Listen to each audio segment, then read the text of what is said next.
Buenas tardes a todos en el auditorio. Un saludo a la distancia desde México.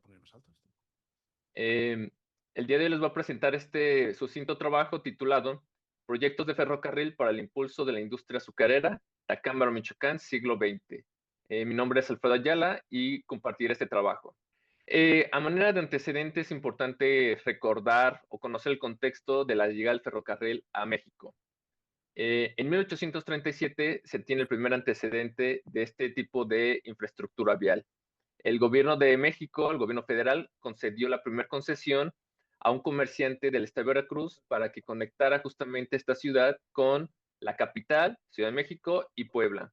Eh, este proyecto al final no se llevaría a cabo, no se construiría. En el periodo de 1876 a 1911, durante un momento histórico conocido en México como porfirismo, es que se desarrollaría una etapa de modernización en México, marcada, entre otros grandes aspectos, por la expansión en las redes de ferrocarril en México. Este periodo histórico fue el momento en el que fue el gobierno del entonces presidente Porfirio Díaz. Para la presentación en cuestión de hoy, nos enfocaremos en la región Tacámbaro, en el occidente michoacano. En 1883, para el caso del estado de Michoacán, eh, el arribo del ferrocarril llegaría justamente a finales del siglo XIX, conectando lo que es la cabecera del estado, Morelia, Michoacán, con las ciudades del estado de Guanajuato al norte, que fue Acámbaro y Celaya, que es justamente este tramo que se ve en color rojo. 3 años después, en 1886, este ramal se extendería de la capital del estado de Morelia hacia otra ciudad que fue Pátzcuaro. Esto es importante porque es justamente en esta zona, en la zona de Pátzcuaro, desde donde se generaría una derivación años después hacia la región Tacámbaro, que es la región que estudiamos en esta presentación. Respecto a la región Tacámbaro es una demarcación geográfica con unas singularidades fisiográficas muy interesantes que fueron el soporte de la industria azucarera. La industria azucarera se asentó en esta región desde el siglo XVI, cuando el cultivo fue introducido en la región en 1586 por el encomendero Fernando de Oñate. Esta región Tacámbaro, que se ve marcada en color azul, es una zona que está ubicada geográficamente en un cinturón al centro del estado de Michoacán, conocida como Tierra Caliente. Es una zona de transición fisiográfica en la cual encontramos 3 climas distintos en el mismo territorio. Un clima templado frío al norte, un clima semicálido al centro y un clima cálido al sur. Las imágenes que se ven en la pantalla, en la parte derecha es un mapa de esta región en relación con otras ciudades, tanto al norte como al sur. Por lo tanto, esta región funcionó como un nodo articulador entre el norte y el sur. En la parte izquierda se ve una fotografía de unos personajes, el cual uno de ellos es el marcado en rojo, como el hacendado español Luis Bermejillo Martínez y Negrete. En esta zona se asentaron diferentes fincas agrícolas dedicadas al cultivo y explotación de la caña de azúcar. Y es importante identificar sus personajes, pues a través de ellos se conoce sobre los proyectos de modernización e infraestructura tecnológica que se desarrollaron en la región. En la imagen de la derecha, dentro del cuadrito rojo, se observan diferentes unidades productivas asentadas en esta región en relación con estas zonas climáticas, por lo cual pues hay una relación geográfica y arquitectónica. En torno a la industria del azúcar, es importante considerar que en México, antes de la llegada del ferrocarril, los traslados de población, mercancía, producción y tecnología se hacía por los tradicionales caminos reales, de herradura, vecinales, y por medio de los diferentes sistemas de transporte, en su gran mayoría, bestias de carga y carretas. En la imagen de la izquierda se observa un mapa donde se reconstruyen las principales rutas de distribución del azúcar y piloncillo en el siglo XIX, que básicamente abarca la mayoría del estado de Michoacán, excepto justamente la zona sur-sureste del estado, que es un poquito el tema en cuestión. En la imagen de la derecha, a manera de representación, se presenta una imagen del traslado de azúcar desde una bodega de una hacienda azucarera en Veracruz hacia su estación de ferrocarril. Se observa un poquito esta dinámica de traslado de esta producción, lo cual, bueno, se vendría a modificar con la llegada del ferrocarril en el país. Al respecto, y el tema central en cuestión, en la presente diapositiva les muestro algunos testimonios históricos de diferentes proyectos de vías de ferrocarril emprendidos en la región Tacámbaro por hacendados y por el gobierno para el impulso de esta industria. Muchos de estos desafortunadamente no se llevaron a cabo, algunos quedaron inconclusos y los que sí operaron fueron operados con éxito. De manera cronológica, les puedo comentar que en 1913 hay un primer antecedente de este tipo de proyectos. En 1913 hubo una conexión entre dos haciendas, las haciendas de Chupio y Pedernales, propiedad de este personaje, Luis Bermejillo Martínez y Negrete, hacendado español, quien realizó un proyecto para la construcción de una vía entre estas dos fincas de 3 kilómetros de construcción.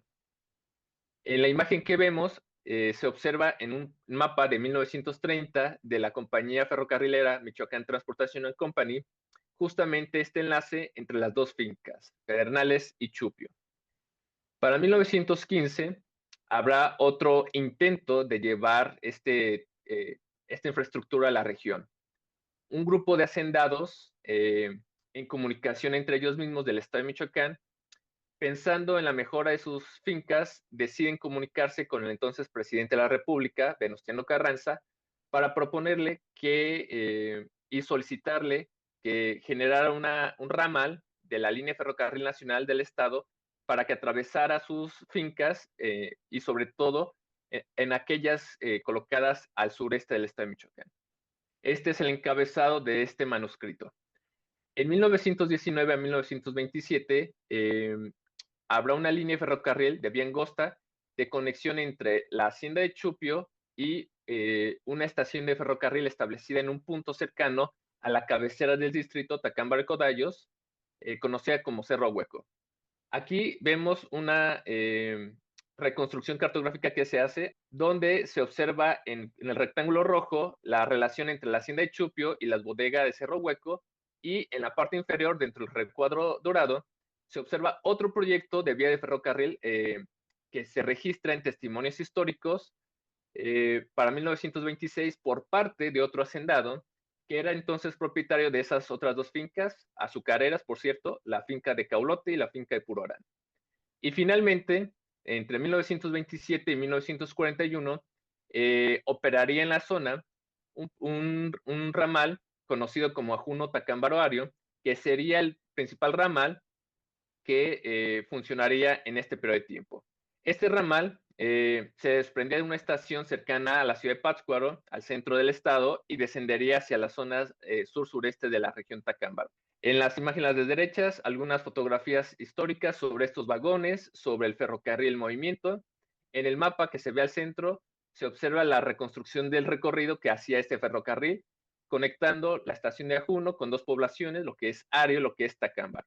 Esos círculos que están en color azul cian son 4 de las haciendas azucareras más importantes de la región en el siglo XIX e inicios del XX, y que, como se puede observar, presentan una interesante cercanía tanto a la cabecera distrital, que fue en este caso Tacámbaro de Codallos, como con este proyecto de vía y ferrocarril, por lo que la conexión entre los hacendados para conectar sus fincas con la cabecera, pues se facilitó con este proyecto de ramal Ajuno Tacámbaro en el periodo que fue construido. Este proyecto, este ramal Ajuno Tacámbaro, fue construida por la Michoacán Transportation Company, quien era dueña del ramal, así como de 10 locomotoras de vapor, 14 carrozas para trozos, que incluyen talleres para refacciones y un sinfín de elementos. Al hacer esta investigación, pudimos encontrar algunas referencias, algunos datos contextuales que nos ayudan a conocer la historia industrial de este patrimonio. Algunos de estos aspectos fueron algunos de los fabricantes que hacendados y autoridades, pues a los cuales les compraron los insumos. Entre ellos destaca la empresa mexicana metalúrgica Consolidated Rolling Mills and Foundries, o conocida como la Consolidada, y la empresa alemana Orenstein Inc. También se identifican los diferentes insumos que fueron necesarios adquirir a estas y otras empresas para la elaboración de estos proyectos, entre los cuales se destacan rieles de 45 libras al Ferrocarril Nacional, así como herramientas, 400 rieles, plataformas, 12 kilómetros de vía portátil, rieles, planchuelas, tornillos, 1,400 durmientes de acero, placas de unión, 12 cambios, 12 plataformas de 12 toneladas. La imagen que ven en la derecha es un vestigio físico de lo que se asume pudo haber sido una estación de ferrocarril cercana a una de estas haciendas, la hacienda de Puruarán. Y finalmente, para cerrar esta presentación, me gustaría presentar estas conclusiones. En México y en el estado de Michoacán, el ferrocarril fue un fenómeno que fue copartícipe en la modernización del país, no solo para conectar y acercar ciudades y centros productores, sino por ser vehículo por el cual arribaron al país y regiones influencias, conocimientos y principalmente maquinaria que impulsaría la tecnificación del país a finales del siglo XIX e inicios del XX. Referente al impulso de la industria azucarera, se supuso el arribo del ferrocarril a la región Tacámbaro. Cabe mencionar que este empuje estuvo condicionado en gran medida a las posibilidades económicas de los inversores que lograron su introducción y operación en el territorio, a las condiciones geográficas, a los diferentes procesos socioeconómicos de la entidad y sobre todo a las relaciones de producción y consumo establecidas por hacendados y comerciantes de la región.